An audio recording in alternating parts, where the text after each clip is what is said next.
Quiero dar como al inicio la más cordial bienvenida a todos y cada uno de ustedes y darles las gracias por acompañarnos a esta serie de enseñanzas que hemos titulado Los 7 Yo Soy de Jesús, en donde hemos estado hablando acerca de aquellos 7 Yo Soy que aparecen en el Evangelio de Juan o de San Juan, que van acompañados de una metáfora ahí.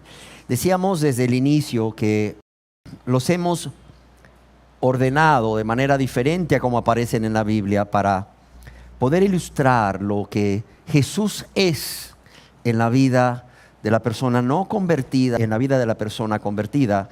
De modo que nada más mencionaré estos 7 yo soy, los cuales son conforme a los hemos venido estudiando. Yo soy el camino, yo soy la verdad, yo soy la vida, yo soy la luz del mundo, pero también estamos estudiando este quinto yo soy, que es yo soy la puerta. En el Evangelio de San Juan, capítulo 10, versos 7 al 9, el Señor Jesús se refiere a sí mismo como la puerta. Dice: volvió pues Jesús a decirles: de cierto os digo, yo soy la puerta de las ovejas. Todos los que antes de mí vinieron, ladrones son y salteadores, pero no los oyeron las ovejas. Yo soy la puerta, y lo dice enfáticamente, dice yo soy la puerta, y ya lo vimos en nuestras enseñanzas anteriores acerca de la puerta. Dice yo soy la puerta, nadie más, y yo soy en presente. Yo era la puerta, yo soy la puerta y siempre seré la puerta, la única puerta, el medio por donde poder entrar. Yo soy la puerta, el que por mí entrare, y él es enfático, por mí, el que por mí entrare, ¿será qué? Será salvo, y entrará y saldrá y hallará pastos. Estábamos hablando de que Jesús no solamente es la puerta para la salvación. Y es que decíamos, a veces nos centramos nada más en este aspecto de la misericordia de Jesús, en que Él es nuestra puerta a la salvación, y decíamos a la salvación de la condenación eterna en el infierno, la salvación de la culpabilidad por causa del pecado, nuestra culpabilidad por causa del pecado, pero también la salvación del poder del pecado. Y Él es nuestro Salvador, Él es quien nos salva de la ira de Dios. Pero decíamos también que Jesús es la puerta a la cual podemos tener acceso de muchas, óigalo bien, de muchas bendiciones que Dios quiere darnos a través de Él. Pero ojo, primero tenemos que atravesar la puerta que es Jesucristo por la fe en Cristo Jesús.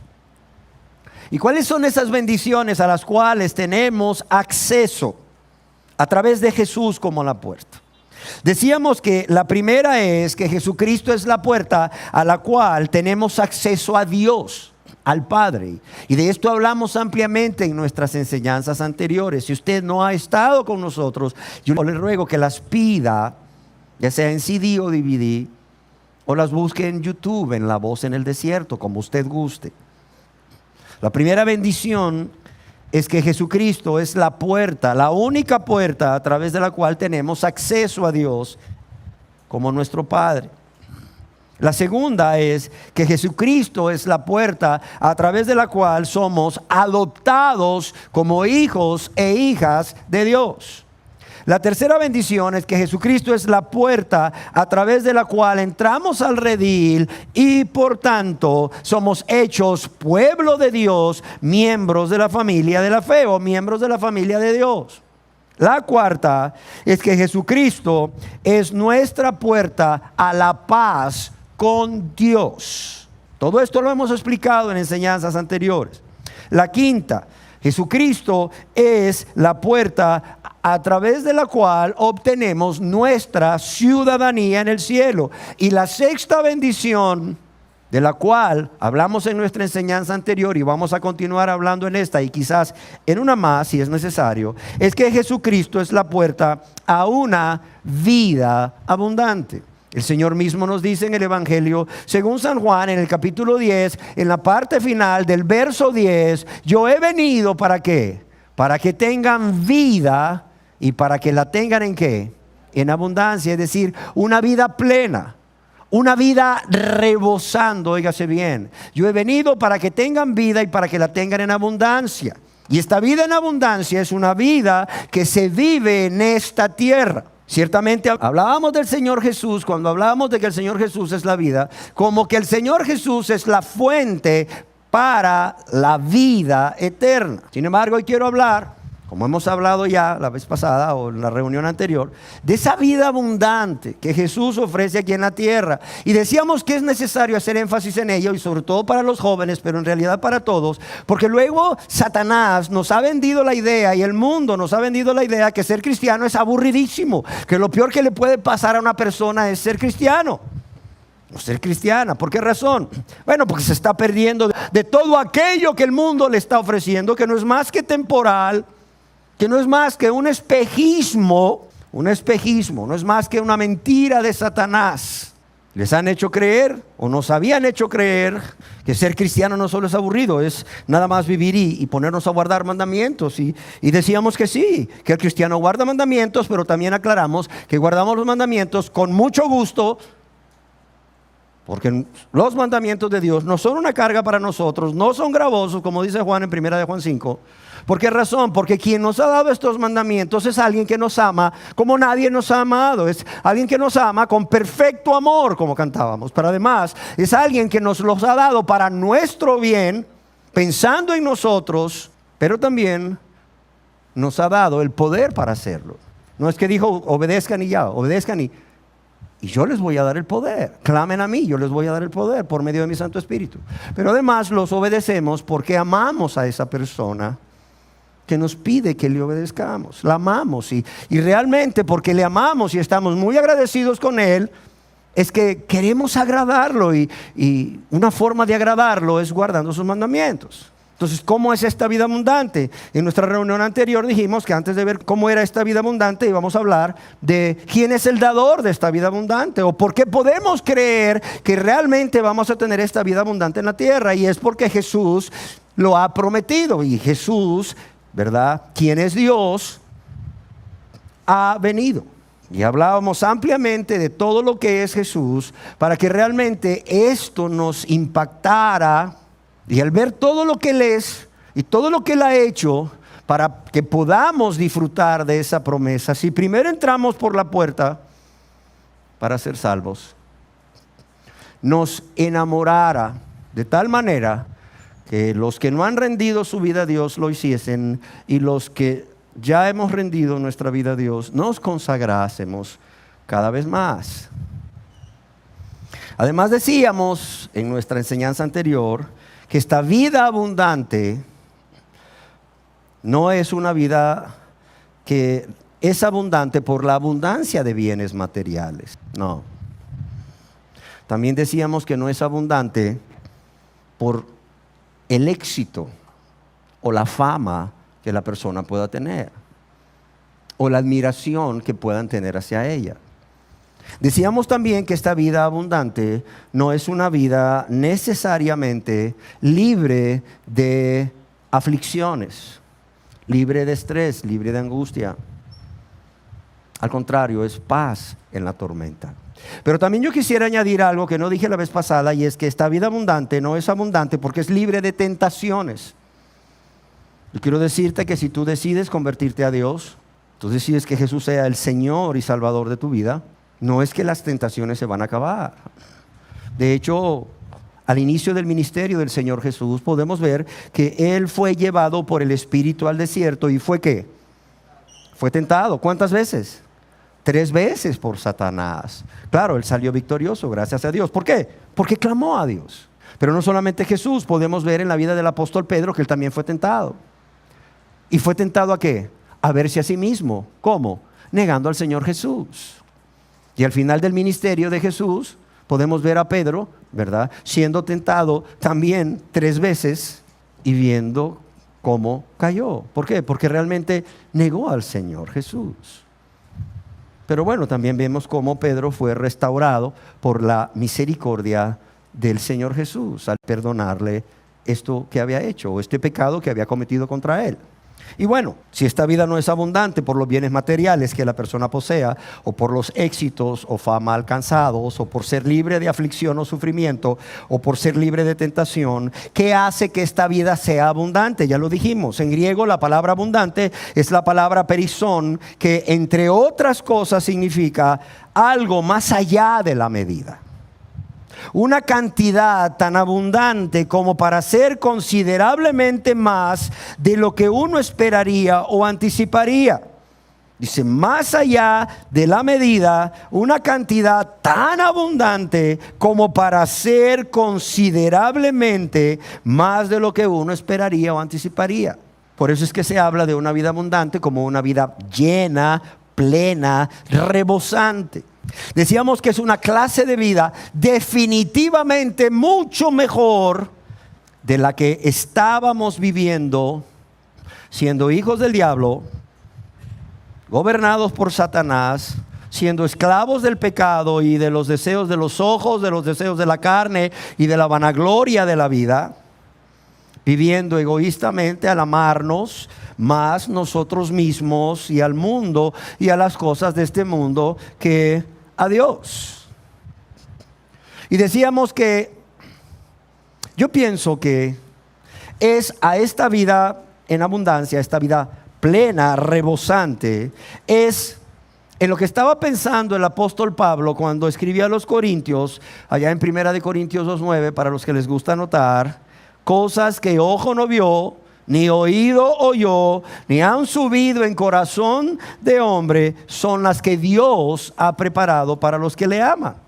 Y aunque ciertamente Dios ha prometido que Él sabe lo que necesitamos antes de que se lo pidamos, y que no habrá justo desamparado ni su descendencia que mendigue pan, por tanto, no debemos preocuparnos acerca de qué comeremos o qué vestiremos o qué beberemos. Esta vida es una vida abundante porque no es abundante en lo material, como ya dijimos, sino en lo espiritual. Esta vida es una vida espiritual abundante. Y es lo que hace que aún si no tenemos bienes materiales sea abundante, porque es espiritual.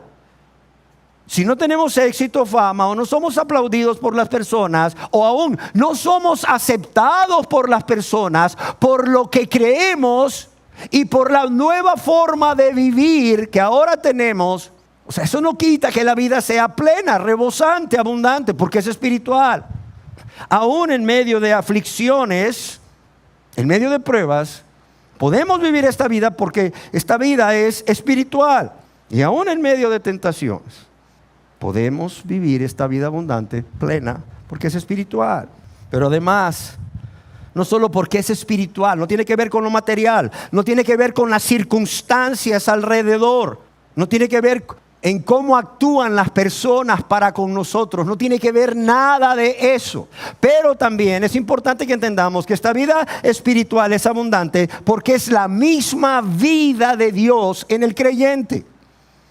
Y es que cuando somos perdonados, no solo somos hechos hijos e hijas de Dios, sino que también, por medio de su Santo Espíritu, Dios nos da su propia vida a nosotros, o pone su propia vida dentro de nosotros. Pero además es una vida espiritual abundante por todo lo que ya Dios ha dado en su gracia al verdadero cristiano. Y discúlpenme que diga verdadero cristiano, porque no todo el que dice Señor, Señor entrará al reino de los cielos. Hay un montón de gente que está diciendo hoy en día que es cristiana, pero es como se conoce, un cristiano o una cristiana nominal, es decir, de nombre, porque realmente nunca han nacido de nuevo, nunca se han convertido a Dios, nunca han sido regenerados.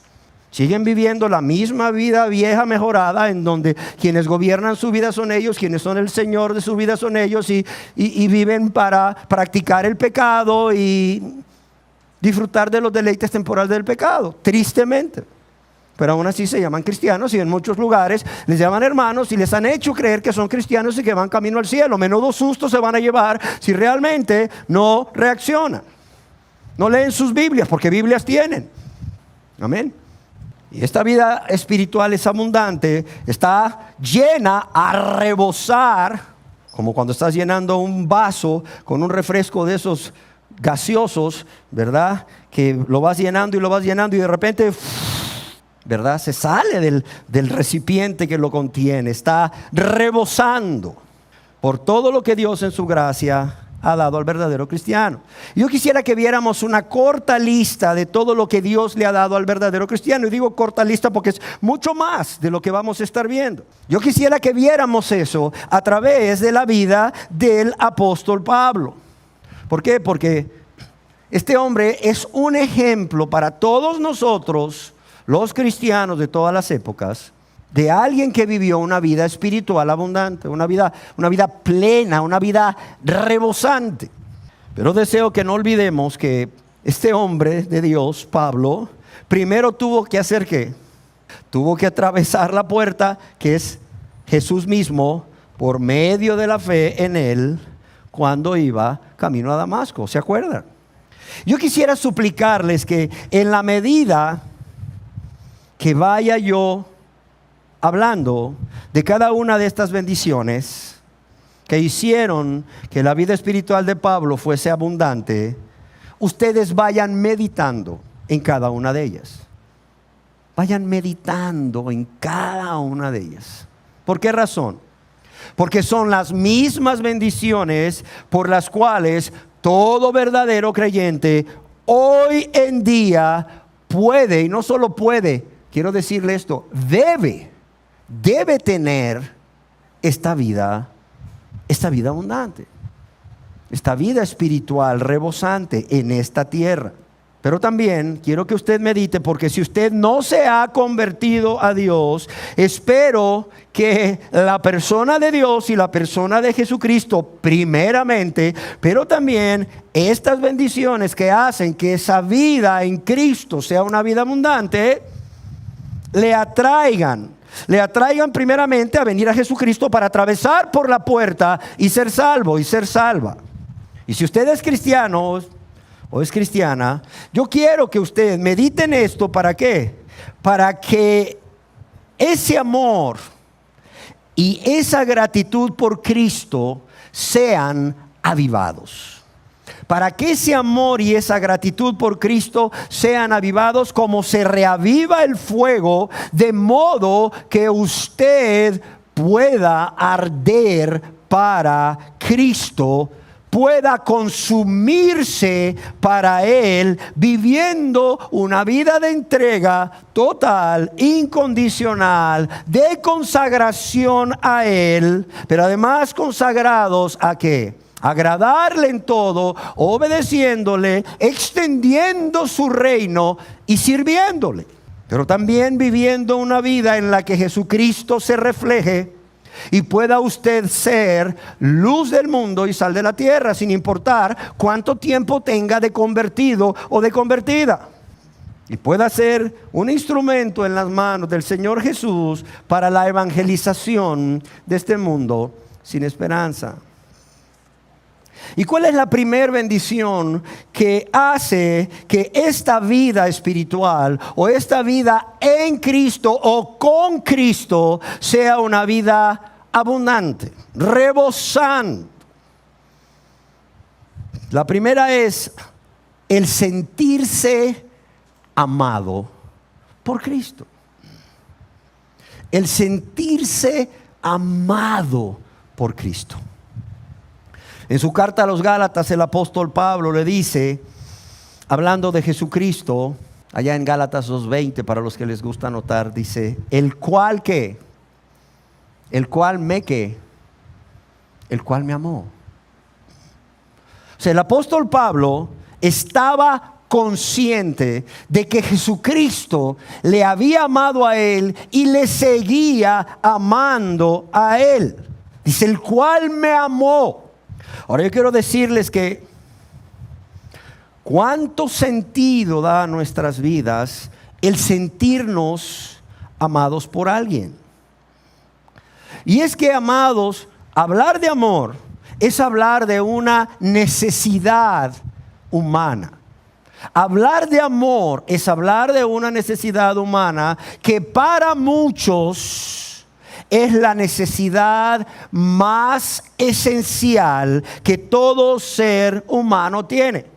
Pues según afirman los estudiosos del comportamiento, de la inteligencia emocional y de las relaciones interpersonales, el ser humano, óigalo bien, no puede vivir sin amor. El ser humano no puede vivir sin amor. ¿Por qué? Porque esto es lo que da sentido a nuestra vida. Es lo que da sentido a nuestros pensamientos, es lo que da sentido a nuestras emociones, a nuestras intenciones y a nuestra forma de actuar o de conducirnos en la vida diaria.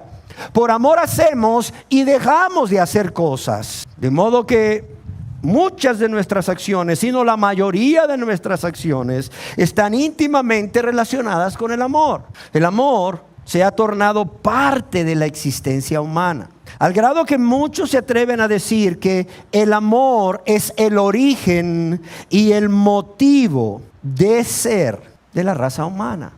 Y es que, amados, cuando revisamos en la Biblia, desde el Antiguo Testamento hasta el Nuevo Testamento, encontramos muchas verdades. Muchas verdades. Y una de ellas es la forma como Dios manifiesta continuamente, tanto en el Antiguo Testamento como en el Nuevo Testamento, ese deseo que Él tiene, su deseo de amarnos. O sea, Él quiere que sepa.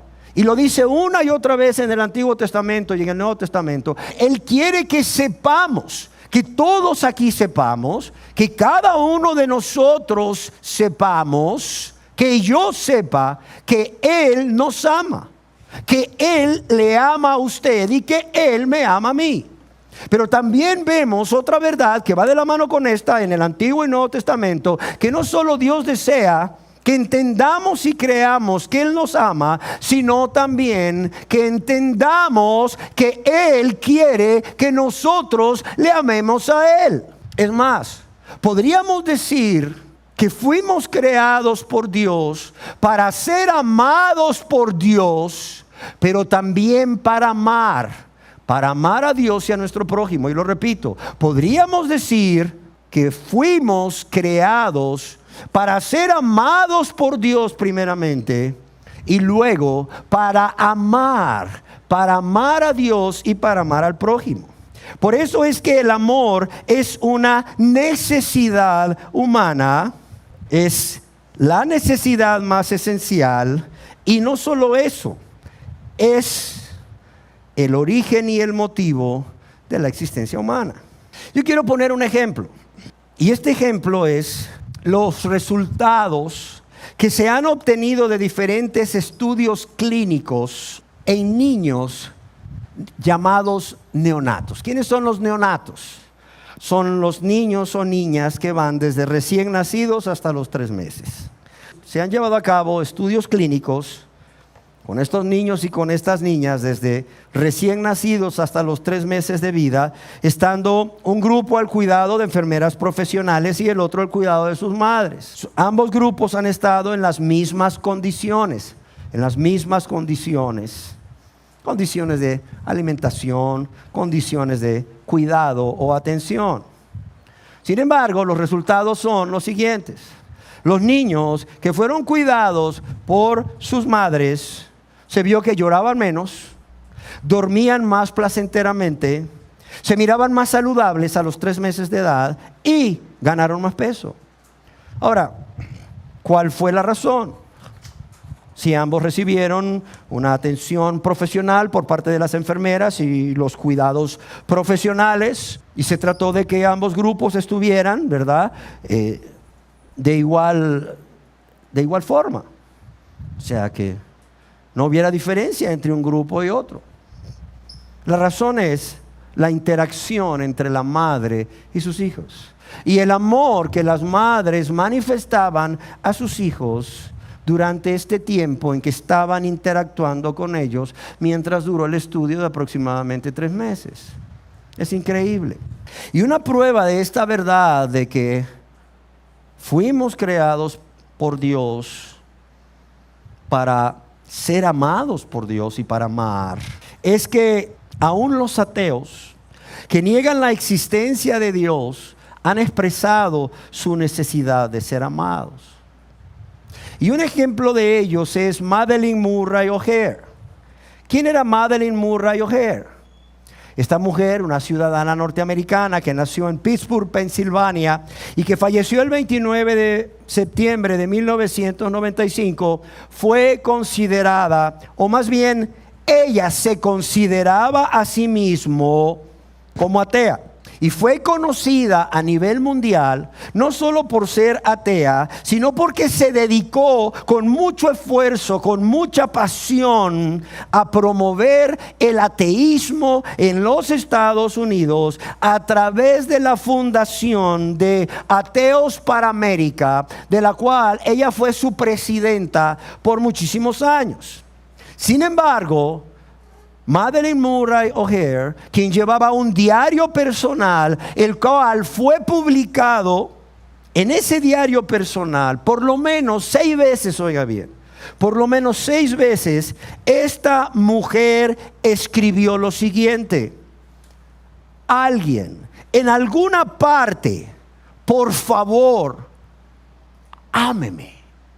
O sea, en su diario personal, que abarca diferentes etapas de su vida, esta mujer escribió por lo menos en 6 ocasiones: alguien en alguna parte, por favor, ámeme. O sea, esto nos demuestra que no solo la necesidad de ser amados y de amar la vemos desde recién nacidos, sino que no importa si las personas creen en Dios y que fuimos creados para esto, o no creen en Dios, la necesidad de ser amados está ahí. Por eso podemos decir con certeza que la primera bendición, que es una fuente continua para una vida plena, abundante, es el hecho de sentirnos amados. Es el hecho de sentir que esa necesidad humana, o esa necesidad del ser humano, o esa nuestra necesidad de ser amados por alguien, está suplida ni más ni menos que por Cristo.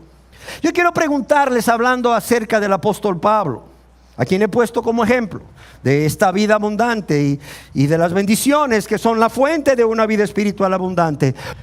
¿O qué creen ustedes que motivó a Pablo a tener por basura todo aquello que antes era muy valioso para él en su vida, como ser hijo de judíos o ser judío por nacimiento, ser de ambos padres hebreos, de linaje de la tribu de Benjamín, es decir, una tribu que pertenecía a la aristocracia de Israel? Un judío que pertenecía a la tribu de Benjamín no era cualquier judío. Primeramente, la tribu de Benjamín se había unido a la tribu de Judá para hacer una sola tribu, para seguir adorando a Dios, cuando las 10 tribus del norte se apartaron para irse tras los ídolos. Entonces, decir, yo soy un judío de la tribu de Benjamín era muy importante. ¿Por qué? Porque no solo soy de la tribu que permaneció fiel con Judá, sino la tribu que dio el primer rey a Israel. Saúl era el primer rey de Israel y era de la tribu de Benjamín. De hecho, me imagino que el padre de Saulo de Tarso le puso Saúl, en honor al rey, o pensando en ese rey que venía de la tribu de Benjamín, de la cual eran ellos. O sea, ¿qué llevó a este hombre a renunciar o a tener como basura todo esto? Es más, sus estudios en la ley y en el pensamiento rabínico, el haber sido educado a los pies de uno de los más prominentes rabinos de la época, su celo, su justicia propia, su reputación misma como rabí por el hecho de aventajar a muchos en su religión. O sea, ¿qué lo llevó a Pablo a renunciar a todo esto? Bueno, él mismo nos los contesta. En Filipenses capítulo 3, verso 7, él escribe al respecto, dice: pero cuantas cosas eran para mi ganancia, las he estimado como ¿qué? Como pérdida. ¿Por qué? Por amor de Cristo. Óigalo bien, óigalo bien. Pero cuantas cosas eran para mi ganancia, las he estimado como pérdida por amor de Cristo. En otras palabras, su amor por el Señor le llevó a ¿qué? A poner todas estas cosas de las cuales antes él se enorgullecía y eran muy valiosas para él, como pérdida o como basura.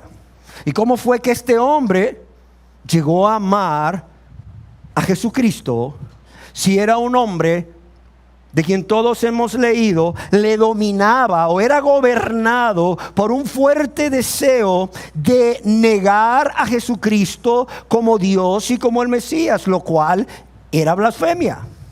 Además, él fue reconocido por hacer un uso de la violencia al perseguir a los cristianos. Aún era conocido por consentir con la muerte de estos cristianos. Y por si esto fuera poco, él mismo se consideraba a sí mismo como el primero o el más grande de los pecadores. O sea, ¿qué fue lo que le llevó a amarle después de ser un blasfemo, como él dice, un injuriador, un perseguidor, el primero de los pecadores? Bueno, la respuesta es una sola: porque él había encontrado algo infinitamente superior a todo lo que él era y poseía. Y esto era el Señor Jesús. Pablo sabía que no había nada más grande e incomparable que el hecho de tener a Cristo, de ser de Cristo y tener a Cristo morando en él. ¿Y qué fue lo primero que Pablo se encontró de Cristo? Fue su amor. Fue su amor. Y fue el sentirse tan amado por él, al grado de que el Señor se entregó a sí mismo para morir por él, lo que impactó de tal manera al apóstol Pablo, que lo vemos convertido de perseguidor a perseguido. Y en un siervo de Jesucristo dispuesto a ¿qué? A soportar todo con humildad, todo con gozo, todo con paz, por amor a aquel que le había amado tanto. Es como si el apóstol Pablo dijese parte de esa letra del último canto que cantábamos a Jesús: te amo, te amo, no quiero ser más yo, sé todo tú, Señor, te amo, solo en ti encontré perfecto amor, solo en ti encontré, Jesús, perfecto amor.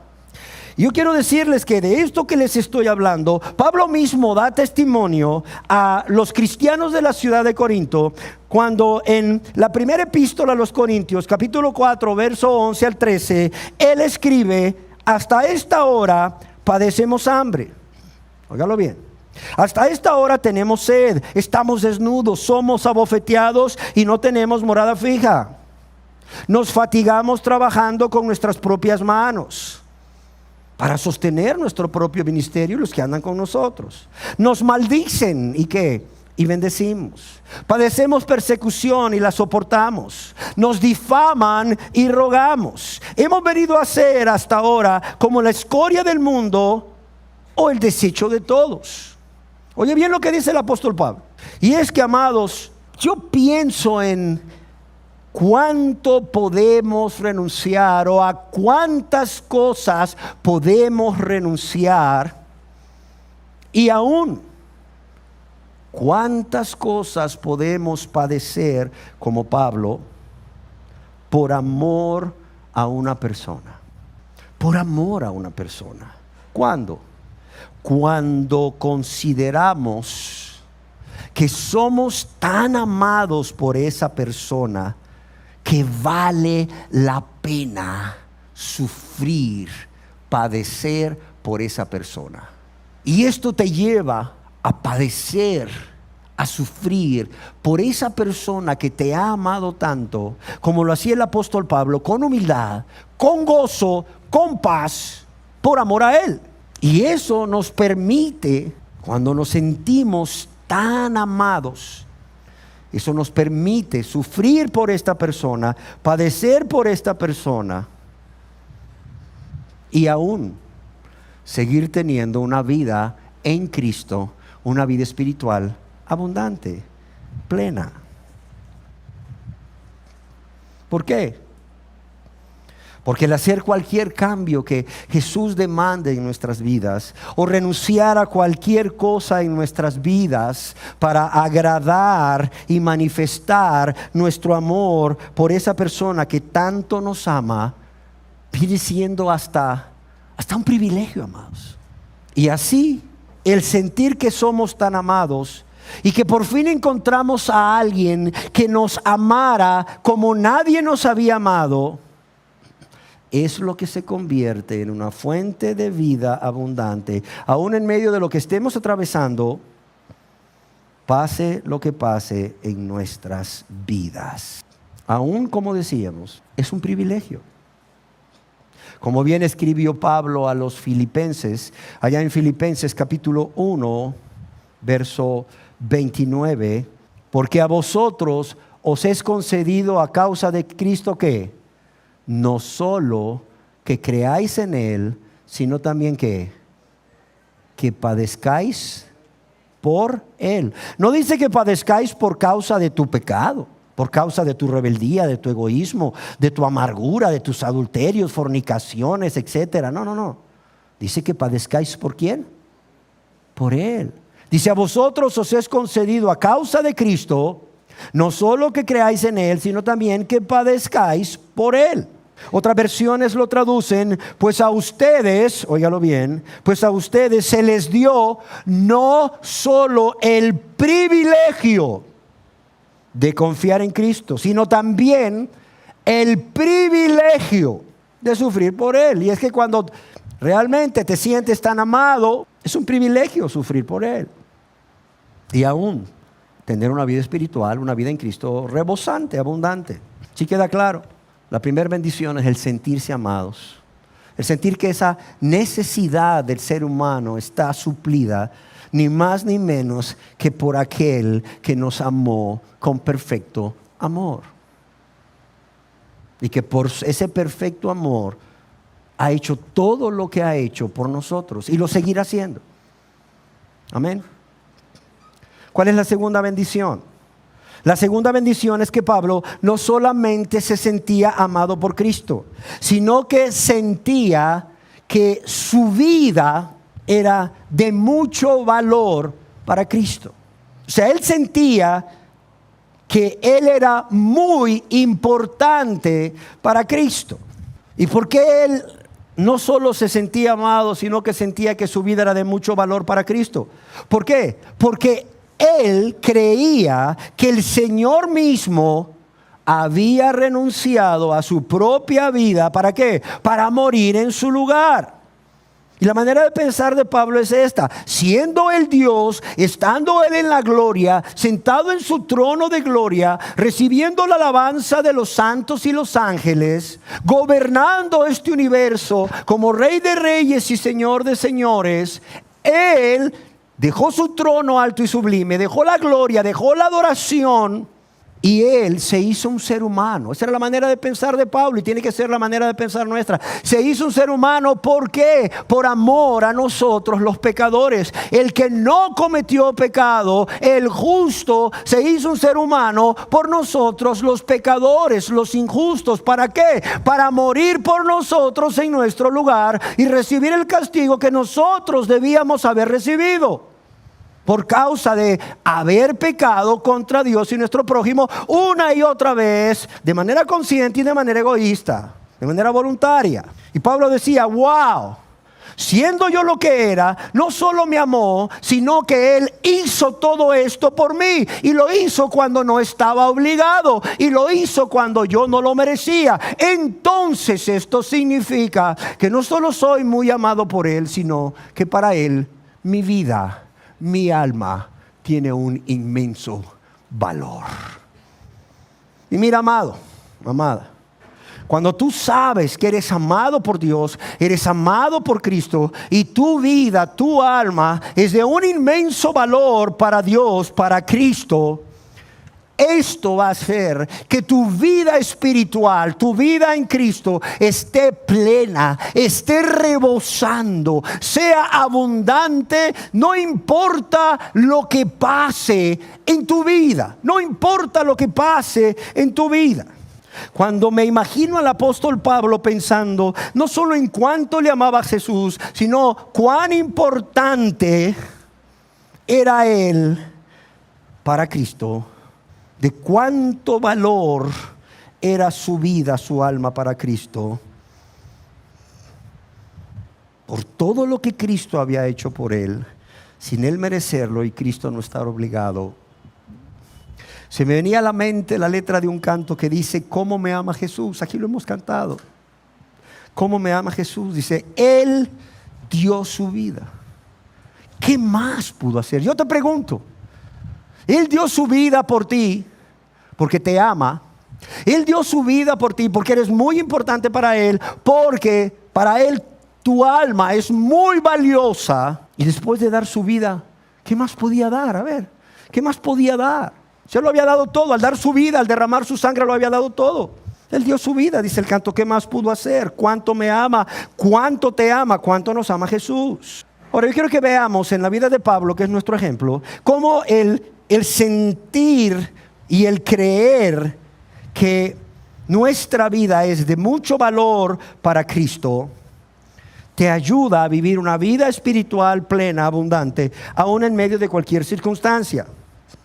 Yo no sé si ustedes saben, seguramente sí, que el apóstol Pablo había sido menospreciado como apóstol, como líder, por un sector de la iglesia de Corinto, incluyendo un sector de los líderes y de los miembros.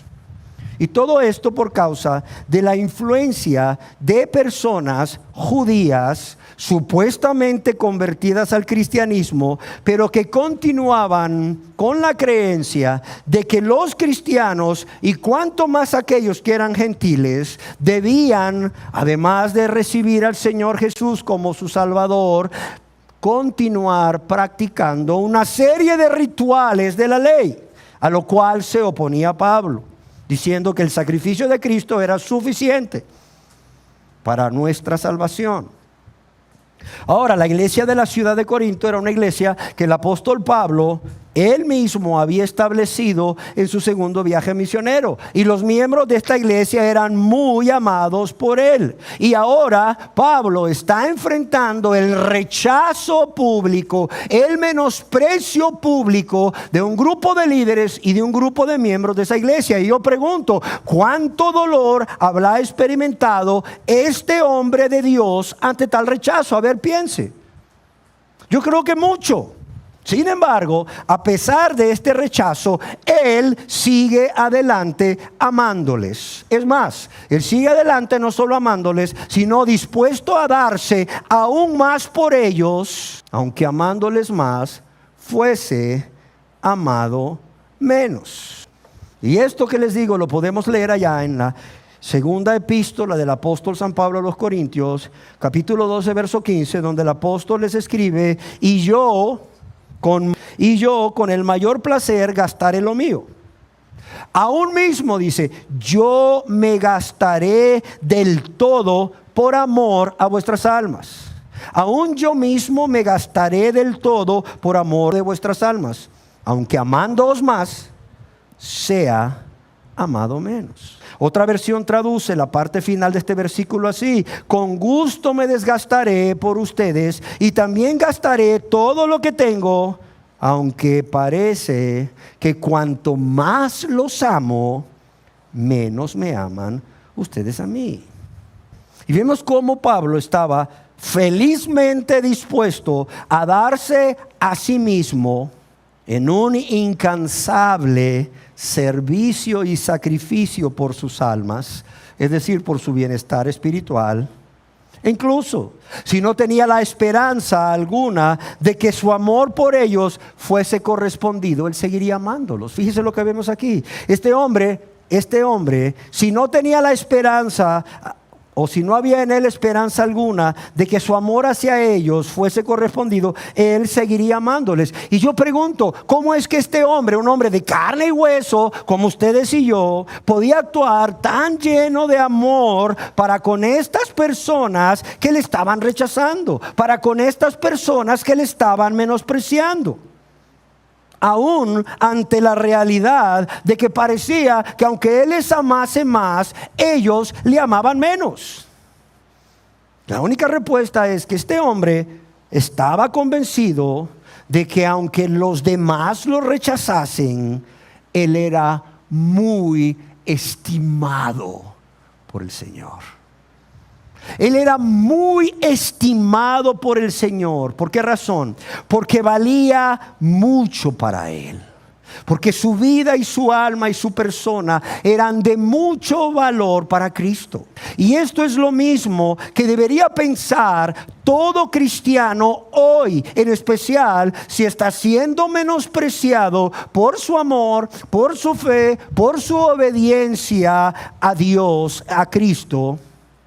Y yo espero que esta verdad sea para ustedes y sea para mí una fuente continua e inagotable para tener una vida abundante, una vida plena, una vida rebosante como lo era para el apóstol Pablo. Amén. ¿Cuál es la tercera bendición? Estamos hablando de una lista de bendiciones, de cosas que Cristo ha hecho por el creyente, lo cual le hace entender una vida espiritual abundante. La tercera bendición es que el apóstol Pablo sabía que Cristo no solo le amaba, no solo Cristo había hecho todo lo que hizo, porque él era muy estimado por el Señor y valía mucho para él, o su alma era muy importante para él, sino que él había muerto con un propósito. ¿Cuál era? Perdonarle. En 1 de Timoteo capítulo 1, verso 15 al 16, yo quiero leerles lo que el apóstol Pablo escribió a Timoteo al respecto. Y le dice: palabra fiel y digna de ser recibida es por todos, que Cristo Jesús vino al mundo para salvar a los pecadores. Cristo Jesús vino al mundo para salvar a los pecadores, de los cuales yo soy el primero. Pero por esto fui recibido a misericordia, para que Jesucristo mostrase en mí, dice Pablo, el primero de los pecadores, toda su clemencia, para ejemplo de los que habrían de creer en él para vida eterna. Yo quisiera que nos imagináramos por un momento a Pablo ya en el final de su vida, escribiendo a Timoteo. O sea, esta carta, que es una carta muy, pero muy personal. Una carta que es una carta muy personal. Y es una carta que está siendo escrita antes de morir. Pablo ya sabe que va a morir. Es decir, todo el corazón de Pablo está volcado en lo que está escribiendo en esa primera y segunda epístola, o primera y segunda carta. ¿Y qué le dice a Timoteo, sabiendo que ya está al final de sus vidas? Mira, Timoteo, palabra fiel y digna de ser recibida por todos, que Cristo Jesús vino a este mundo para salvar a los pecadores, de los cuales yo soy el primero. Pero por esto fui recibido a misericordia, porque era el primero, el peor de todos. ¿Para qué? Para que Jesucristo mostrase en mí, el primero, el peor de todos, toda su clemencia, para ejemplo de los que habrían de creer en él para vida eterna. Es como si le estuviese diciendo: mira, Timoteo, cuando yo era un blasfemo, cuando yo era un perseguidor, cuando yo era un injuriador, mira, cuando yo lo único que merecía era el castigo eterno de Dios, Jesús, Dios vivo y verdadero, me amó y murió por mí. Y ojo, mi multitud de pecados no fue una limitante para que Él me amara hasta el grado de dar su vida por mí, mostrando en mí toda su clemencia. O sea, mira cuántas cosas había en la cabeza de Pablo. Desde el principio, durante su vida terrenal, durante su ministerio y al morir. Mira Timoteo, o sea, esto lo está escribiendo un hombre antes de morir. Es algo que lo tiene en el corazón y lo plasma en un papel. Timoteo, cuando yo era blasfemo, cuando era perseguidor, cuando era injuriador, cuando era el primero de los pecadores, cuando lo único que merecía era el castigo eterno de parte de un Dios santo y justo, Cristo me amó y murió por mí. Y la multitud de mis pecados no fue una limitante para que Él me amara hasta el grado de dar su vida por mí. Y claro está que si Él sabía que había sido perdonado, Él estaba seguro que ya no había condenación para Él. Y todo esto gracias a lo que Jesucristo había hecho por Él. ¿Por qué? Porque le amó y porque su alma valía mucho para Cristo. Y vemos como el apóstol Pablo escribe ahí, impregnado de esta verdad, a los romanos en el capítulo 8 verso 1: ninguna condenación hay para los que están en Cristo Jesús, porque él estaba seguro que no había ninguna condenación para él ahora que él estaba en Cristo Jesús. Y por cierto, escribe ahí para que nadie se engañe: para los que andan en el Espíritu y no conforme a la carne. Bien dijo el salmista: bienaventurado, es decir, inmensamente feliz, felicísimo, rebosando de gozo, es el hombre a quien Jehová no inculpa de pecado. Salmo 32:2. O bien, dichoso aquel a quien se le perdonan todas sus transgresiones. Una fuente de la dicha de Pablo, que inundaba su mente, inundaba su corazón, inundaba su vida, de modo que hacía de que su vida espiritual fuese una vida abundante, rebosante. Es el hecho de saber que había sido amado, que valía mucho para Cristo y que había sido perdonado. Porque como bien dice el salmista en alguna versión de la Biblia: dichoso aquel a quien se le perdonan sus transgresiones, a quien se le borran sus pecados. Dichoso, y lo vuelvo a repetir, dichoso aquel a quien el Señor no toma en cuenta sus pecados. Amén. Mira, una persona puede no tener más que los bienes materiales necesarios, pero sabe, está seguro, está segura de que todos sus pecados han sido perdonados. Mira, esa persona tiene un gozo, una paz, una dicha, una tranquilidad, una vida plena, rebosante. A pesar de ello, mira, lo pueden estar rechazando, menospreciando, pueden estar calumniándole inclusive por su amor a Cristo, no por pecados que comete, porque ahora su anhelo es amarle y vivir para agradarle y servirle y predicar el evangelio, para obedecerle. Que no importa que lo menosprecien o lo rechacen o hablen mal de él o calumnien, mientan.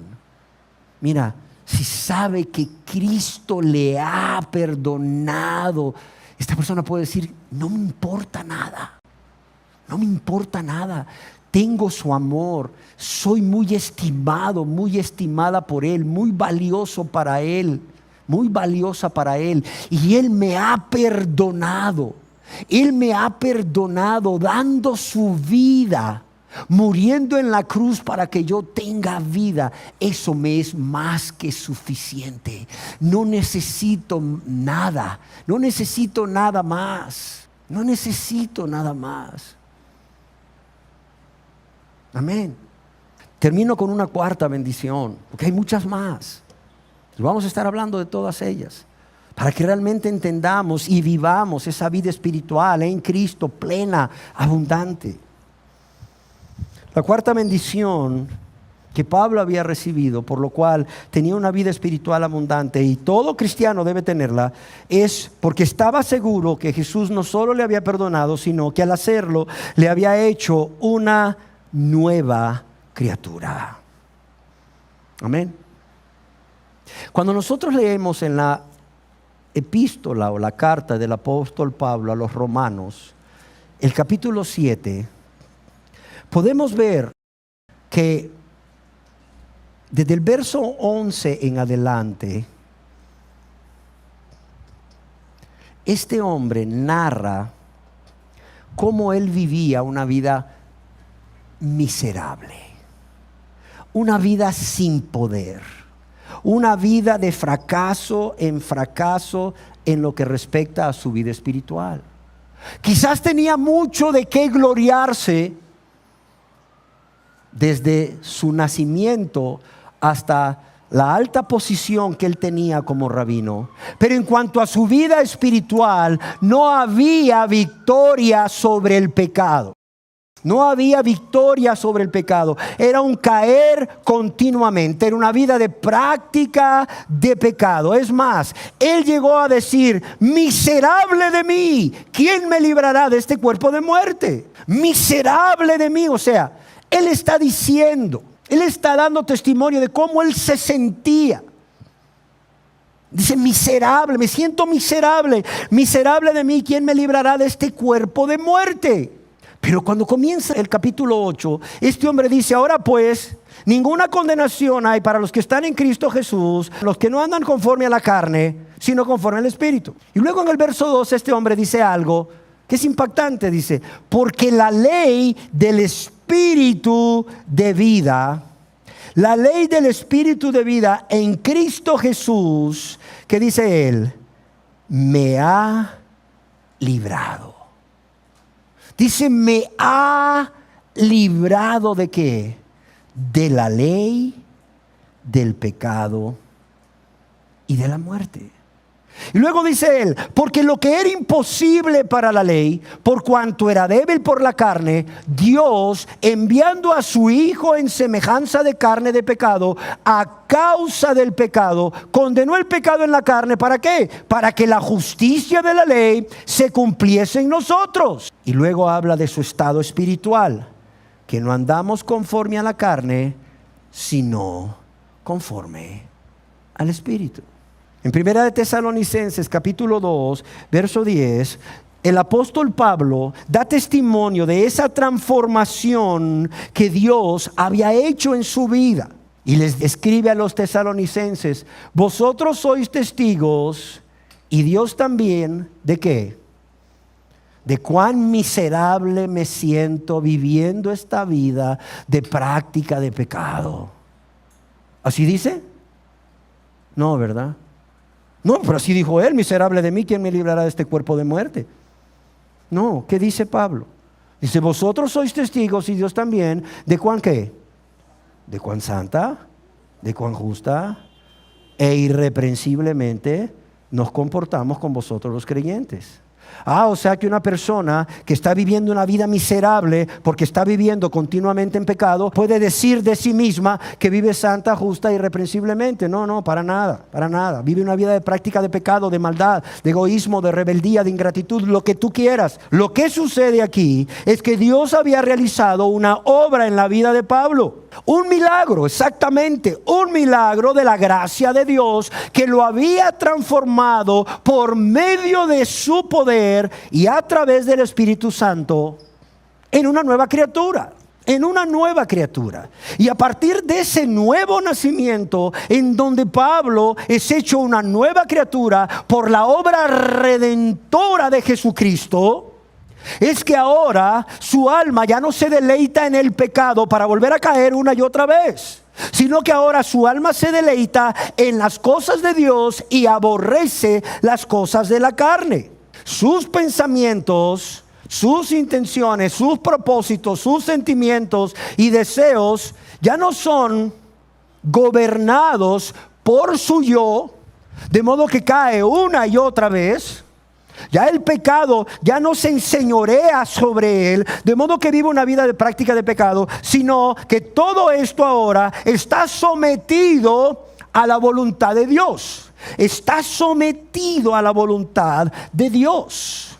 Ahora entendemos por qué Pablo dice: ya no vivo yo, ya no vivo para mí yo, sino que es Cristo el que vive en mí.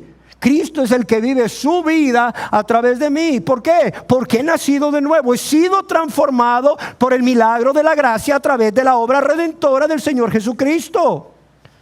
Y mis pensamientos, mis intenciones, mis propósitos, mis sentimientos y deseos ya ahora son conforme a la voluntad de Dios. Están gobernados por Dios. Ahora él ya no amaba el pecado, ni el deleite temporal que el pecado le ofrecía. Él amaba a Dios, él amaba a Cristo, al grado de tener todo por basura y hacer su voluntad. Pero no solo eso. Vemos cómo a través de ese milagro de la regeneración hay nuevos sentimientos de amor hacia las personas. Recordemos quién era Pablo antes. Era un perseguidor. Dice que iba por las casas de los cristianos y sacaba a los cristianos aún empujones y los llevaba para que los metieran presos. Y aún cuando mataron a Esteban, él consintió con su muerte. Luego vemos cómo le escribe a los ancianos de Éfeso y les dice cómo con lágrimas en los ojos, ¿verdad? Como con lágrimas en los ojos, él estuvo ministrándolos durante mucho tiempo. Mucho tiempo.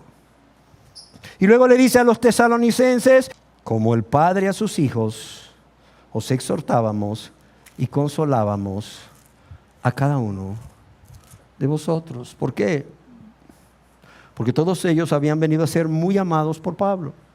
O sea, qué transformación. Y esta transformación, amados y amadas, es lo que permite que el cristiano pueda vivir esa vida nueva, esa vida espiritual, esa vida abundante. Porque es Dios en él, en la persona del Espíritu Santo, y porque es el poder de Dios a través de la persona divina del Espíritu Santo lo que hace que el que ha nacido de nuevo pueda vivir esa vida espiritual en Cristo, rebosante o abundante. No es en nuestras fuerzas. Y mira, el hecho de que tú sepas que ya no es en nuestras fuerzas, que no es contando hasta 20 o reprimiéndote, mira, eso te va a dar una paz increíble. Mira, ya eso te va a descargar de muchas cosas. Eso te va a quitar muchas ansiedades. ¿Por qué? Porque no eres tú, es Cristo en ti. No eres tú. Es en el poder del Espíritu Santo ya. Solo tienes que clamar por ayuda. Y eso te descarga, te relaja, te quita un peso. Es como que te dijeran, oye, la casa que ibas a perder, que estaba hipotecada. Sí, ¿cómo que ibas a perder? La voy a perder, tengo solamente una semana para pagarla y no tengo cómo pagarla. Mira, alguien ya pagó la deuda. ¿Qué? Ya pagaron la deuda por ti. Solo te vengo a decir que no te preocupes más, que mañana vayas al banco, ¿verdad? Por el finiquito y porque te den los papeles de tu casa. Oye, no puede ser, ¿quién la pagó? Fulano de tal, pero no tienes que pagarle nada. Y hablas con fulano de tal para confirmar y le dices, oye, tú me pagaste la casa, oye, pero es que no puedo pagarte. Y el otro le dice, sí, te la pagué y no tienes que pagarme nada, olvídate de eso. Es más, ni lo menciones a nadie. ¿Y cómo se siente la persona? Mira, su cuerpo se le afloja. Se siente descargada. ¿Cómo voy a vivir la vida cristiana? ¿Cómo voy a poder cumplir con las demandas que Dios hace a mi vida? No te preocupes. Cristo mora en ti. ¿Sí o no? Dice, mi Padre y yo vendremos y haremos morada en Él. O sea, y cuando dice morada, no es que vino para quedarse 2 días de visita de fin de semana. Es que vino para enrancharse ahí, como decimos nosotros. Vino y se enranchó ahí. Mira, ya lleva 3 meses y no parece que se vaya a ir. Él vino para quedarse para siempre. De modo que ya no te tienes que preocupar en cómo vas a vivir esa vida agradable a Dios, sino más bien en entregar tu vida a Dios si no te has entregado, o en consagrarte cada día más por amor a aquel que te amó primero, por amor a aquel para quien tu vida, tu alma, tu persona es muy valiosa, para amor a aquel que lo dejó todo, aún dio su vida para perdonarte, para salvarte, para hacerte una nueva criatura. Amén. Demos gracias a Dios. Señor, te damos gracias por todas y cada una de las bendiciones que podemos obtener a través de ti, si atravesamos por esa puerta que eres tú, Jesús, por medio de esa fe en ti, sometiéndonos a tu señorío. Señor, yo quiero pedirte, como decíamos al principio, que no sea la vida abundante lo que realmente nos apasione, sino que seas tú, Señor, el dador de esta vida abundante. Para que no sea esa vida abundante lo que anhelemos, sino a ti, el dador de esa vida abundante. Y vengamos a ti, unos para salvación y otros para consagración, Señor. Gracias por mostrarnos en tu gran amor todo lo que tienes preparado para aquellos y aquellas que primeramente entran por esa puerta, Jesús, que eres tú, para ser salvos primeramente. Y gracias por esa vida abundante, una de las tantas bendiciones que nos das. Esa vida abundante, sin la cual, como decía el apóstol Pablo, los cristianos seríamos los seres más miserables en esta tierra. Pero no es así, Señor. Gracias a ti, gracias a tu amor, gracias a tu sacrificio, gracias a tu perdón y gracias a que nos has hecho nuevas criaturas y has venido a morar en nosotros y has puesto a disposición todo tu poder para que podamos vivir esta vida abundante. Padre, gracias te doy en el nombre de Jesús.